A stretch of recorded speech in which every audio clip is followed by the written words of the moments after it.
তিতি কি লুকোচ্ছিস? হ্যাঁ খেলছিলে? কি খেলছিলে?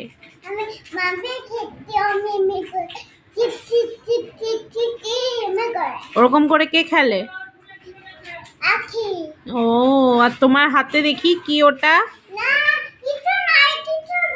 না কিছু তো একটা আছে, দেখাও আমাকে। কি দেখাও, সবাইকে দেখিয়ে দাও, শুধু আমাকে কেন, সবাইকে দেখিয়ে দাও।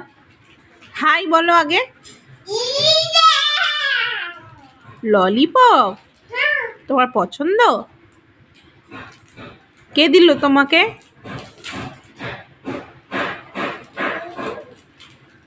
টাটা করে দাও, টাটা। এইদিকে আগে বলে দাও, ভিডিওটি ভালো লাগলে লাইক অ্যান্ড কি